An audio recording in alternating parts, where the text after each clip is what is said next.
So that's what we've been talking about, is how energy, vibration, and frequency affect us and affect the reality around us, our world around us. So I've been studying this kind of thing for quite some time now, and I've seen in my life how it affects my world and how it affects my reality, how it affects my paradigm, right? How I look at the world and how I see the world. So today we're going to cover three very important steps, tips, tools, whatever you want to call it. But this is not new information that I've been presenting. This is information that has been out there. It's already tried and true. And it's just the way things are. So we are vibration. We are energy. We are these vibrating, moving particles. And when we bring awareness to that and intentionally shift that vibration, then we can bring ourselves up into a different frequency. We can create the world around us that we want to create. Okay, just by changing these thought patterns, by rewiring in some ways, in some of these steps, we're rewiring some of these thought patterns as well. So it's just an overall look at ourselves. All right, so let's get into the first one that we're going to talk about today. So nature. Nature is a beautiful way to shift your vibration. So the tune of nature, the frequency of nature is life. It's the essence, the fabric of whatever this energy is. It is we are nature. So it goes without saying that if we immerse ourselves in nature, like right now I'm in the jungle in Bali and I am immersed with this energy of nature. And when we tune into that frequency of nature, it allows us to tune into ourselves, to our higher power, to everything that is. Nature reshifts that vibration. You've probably already know, you've probably already done it, but as soon as you step outside, say you go to a park or where you're not on concrete, where you're in nature with trees, with dirt, with water, with sand, with nature in its as pure as you can get form. You will notice a shift in your nervous system. You will notice a shift in your overall being. There's just no way not to feel the effects of nature. And there have been countless studies done on this. So again, it's not new information. If you want to raise your vibe right now, instantly, go outside, touch a tree, touch the ground, do something that connects you with nature, and you will notice a shift. Definitely. And the more that you do it, the more time that you spend in nature, the more you're going to want to spend in nature. Like I spent a great deal of my life not connected to nature. This came later in life. And it was just a natural flow, I think, of my spiritual awakening, my spiritual path, that I formed this deep connection with nature that I hadn't had before. And I think the deeper connection that you have with nature, the deeper spiritual connection you have, you'll notice that they kind of go hand in hand. So the more that you feel this immersive experience with nature, the more you get into nature, the more that you want to get into nature, the more you're going to flow with that frequency of this reality, flow with this frequency of this fabric that is all around us. So nature is the first one that I wanted to talk about, just remembering that true rhythm, because our natural state is this rhythm. Our natural state is the rhythm of nature. But then we start building houses and buildings and electrical wires and all these different things that keep us from this connection.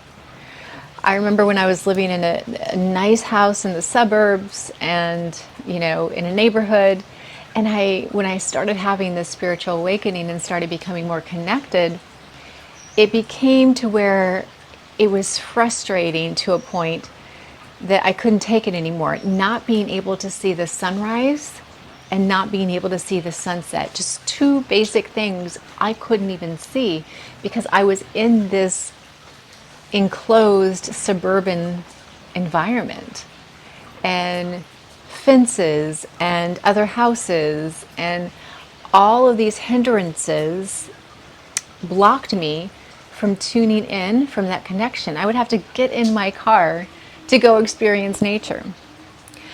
And this disconnect became really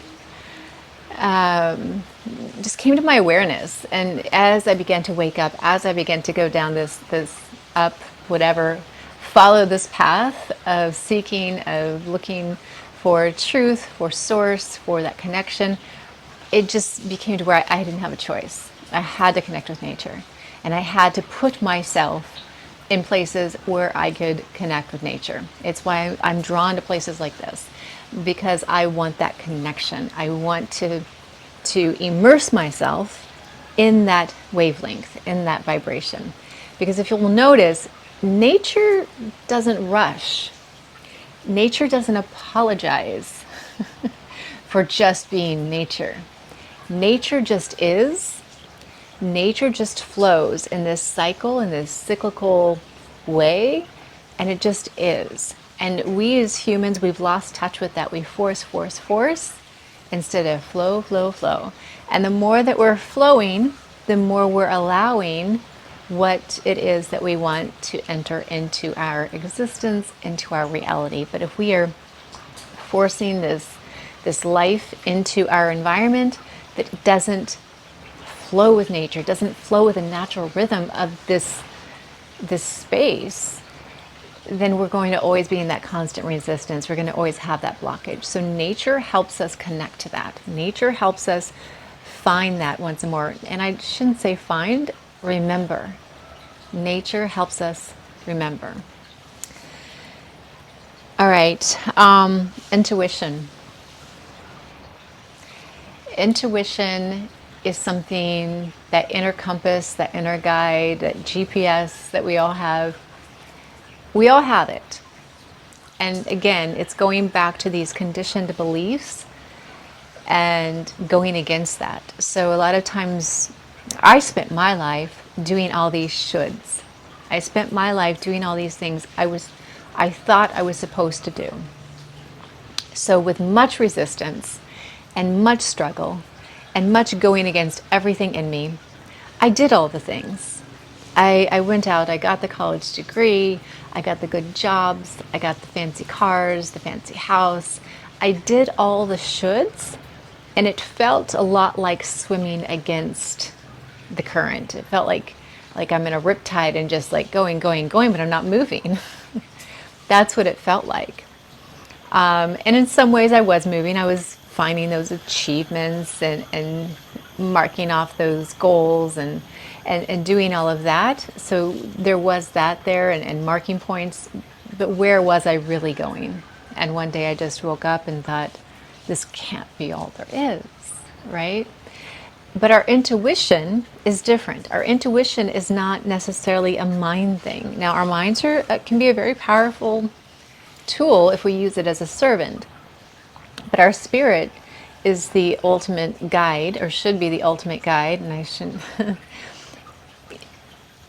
It's can be more powerful if we allow our intuition to guide us, I should say. And intuition, right, can be a matter of trial and error. Okay?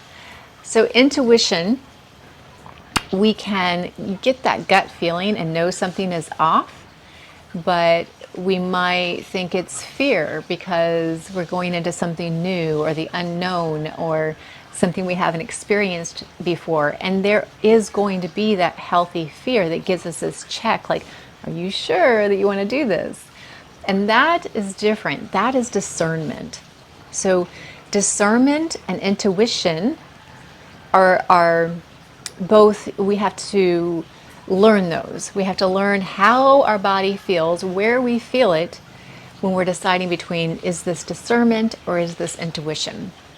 So I'll give an example on this one. So in friendships and other kind of relationships, so whether it's platonic, whether it's romantic, whether it's a workplace environment and developing business relationships, we can listen to that intuition before going into those spaces, right?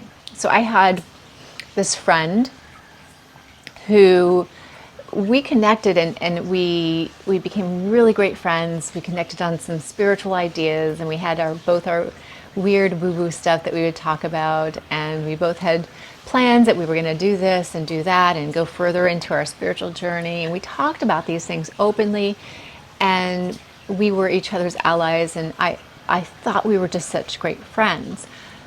But when I would leave her presence, there was always something that would just didn't feel right. There, every single time. There was this feeling of off. There was this feeling of just uneasiness in my belly. Like something is not right here. And I couldn't figure out what that was. She's such a good friend. She's so good to me. We're so supportive for each other. I just adore her. She's just wonderful. And you know, it's nice to have a friend and someone to connect with in that way. But I always felt that check. And now looking back, I know it was my intuition. It was that discernment. It was my intuition speaking up and saying, this person does not have your best interest at heart. And it was later that I found out. I had, moved away, and I left the country, and just out of the blue, ghosted me. This is a platonic friendship. This is not like a romantic situation. This is a platonic friend. Ghosted me with no explanation, no nothing.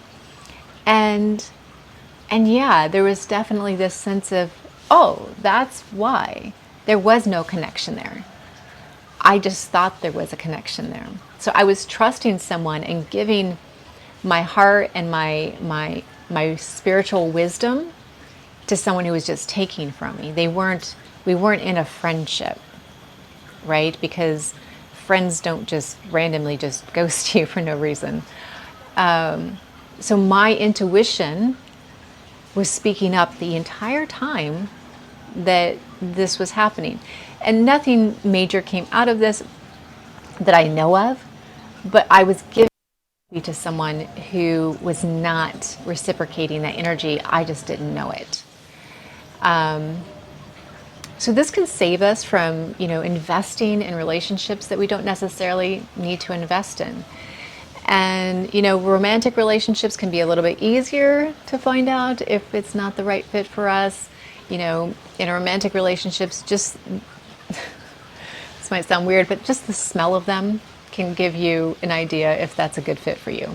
Just biological fit. That's not even intuition. It can be intuition, but it's our guide. Like you get just a romantic relationship, you just like smell their skin, just standing next to them. And if there's something off-putting about it, it's usually an indicator that it's not a good fit and it won't lead to anywhere because you're just biologically not a good fit for that person.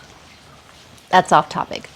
But with intuition, if we listen to that, it can oftentimes seem crazy to people around us. When I took off on this spiritual journey, it seemed really crazy to other people watching because I lived this normal life and, had this great job and, the house, the cars. And why would I leave all of that and in search of a deeper meaning of life? Why would I do that? But I had to follow that intuition. I had to listen to that inner guidance that was taking me to a place, an unknown place, that would take me deeper into myself, that would allow me to unlayer a lot of the conditioning that had been put on me over the years. And if I hadn't listened to that intuition, who knows what would have happened? None of us really know. But I'm so glad that I did, because it's taken me on this path that I could have never, ever experienced had I not had the courage to listen to my intuition and know that it was not deceiving me. It was guiding me in the right direction. So that's where the discernment comes in, right? Because sometimes our own mind gets in there and takes us in the wrong direction, which that's happened to me too. So it's just listening to that intuition. And the more we listen to it and follow it and step out into that faith that we talked about earlier, the more that we listen, the more that we build this awareness of, yeah, my intuition was right on. And so many times you can probably look over your life and notice situations where your intuition did kick in and you didn't listen. And then later on, you're like, oh, I was totally right. I was totally right about that. And that can be a good feeling, but it reminds us that we can avoid a lot of hardships if we listen to that in the first place and don't question it and move in that direction. We can save a lot of detours and U-turns and that kind of thing if we just follow that intuition. All right, so now we're bringing it all together. So all of these videos, all of these techniques I've been talking about this entire time essentially leads to one thing. And it's the very thing that Yeshua came to tell us about, that Maharaji was here to tell us about, that so many teachers and enlightened beings over the years have come here to tell us that this is the whole point, and that is love. Jesus said, Yeshua, however you want to refer to this beautiful, beautiful master teacher, said that was his whole message. He said, love your neighbor as you love yourself. His whole message was for us to practice this path of love. Maharaji, who was a beautiful Indian guru, talked about this and said, love, serve, remember. Everything comes down to love. And all of these things that I've talked about, essentially, most of them are, what they are designed to do is to open the heart. To open this heart so that we can, when we have that open heart, we're not only loving others, we're also loving ourselves. And when we experience this heart opening, then we have, again, back to that mind-heart coherence. And this is what it's all about. It allows us to walk in our truth. It allows us to connect. When our hearts are open, we are connected to God, or Goddess, or Source, or Universe, however you want to think of that. We are connected to all that is that when our hearts are open. When we are blocked, we're blocked.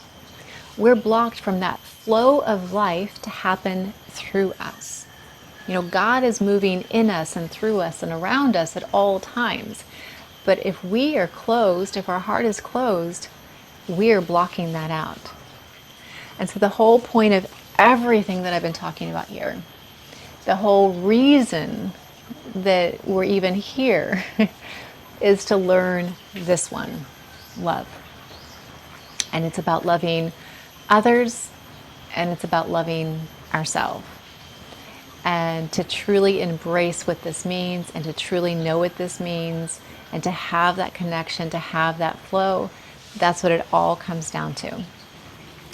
So that wraps up the full 21 ways throughout this series of videos. I hope there was something there that helped spark something for you.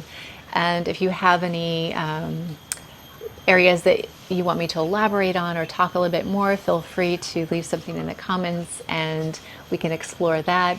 If you want to dive deeper into this subject of frequency, energy, and vibration, you can check out my book, Vibe Shift, 21 Ways to Tune into a Higher Frequency.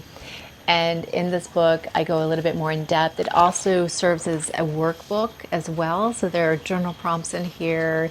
I have some recipes in here for the nutrition part and raising your vibration through that. And just a little bit more in depth, I go into the aromatherapy a little bit more and different fragrances and how they affect the body. So there's a lot more information in here. If you want the paper book, you can go to Amazon and just do a search for Vibe Shift by Angelica Rosecrans, and it'll pull right up. If you want an ebook, you want something like right now, I have a link in the description box below, and you could order it now and have it within seconds. And follow along with the videos. If you haven't watched all of them, follow along and just kind of integrate and work through it as you work through the workbook to really set it in motion in your life and really just watch magic happen in your life and create the reality that you want by raising that vibration and tuning in to the frequency that you want to tune into, not the default. By choice, what do you want in your life? Tune in there, okay? So I'm glad that you joined me for these videos, and we will continue with other topics along the line, but this was the first series that I'm doing here, and it's wonderful to connect with you, and yeah, see you in the next video.